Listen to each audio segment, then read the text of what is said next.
নমস্কার বন্ধুরা, স্বপ্না কিচেন থেকে সবাইকে স্বাগত জানাই। আজকের আমি নতুন একটা স্বাদের শাক এনেছি। এটার নাম হচ্ছে লক্ষ্মী গাঁদা, আবার কেউ বলে নাটমেনে, আবার পূর্ণিমা গাঁদা শাক বলে এটা। তো যাই হোক, এই শাকটা কোনো সার দিয়ে তো চাষ করতে হয় না, এটা এমনিই হয়।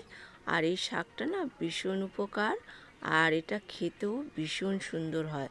তো শাকটা আমি বেছে নিয়ে ধুয়ে নিয়ে কেটে একটু ভাপিয়ে নিয়েছি।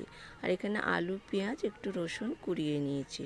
এদিকে কড়াই শুকনো লঙ্কা ফোড়ন দেব, দিয়ে পেঁয়াজ দিয়ে দেবো, দিয়ে রসুনটাও দিয়ে দেবো, দিয়ে বেশ কিছুক্ষণ একটু ভেজে নিতে হবে।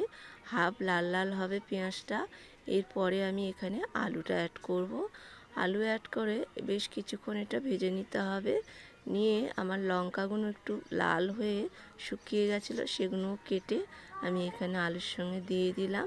আর দিয়ে দেব হলুদ, দিয়ে দেব নুন, দিয়ে ভালো করে একটু ভাজা ভাজা করে নিতে হবে।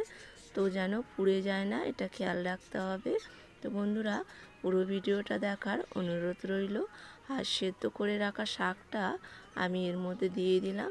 আর এতে জল পড়বে না, ঢাকা দিয়ে দিয়ে এটা বানিয়ে নিতে হবে।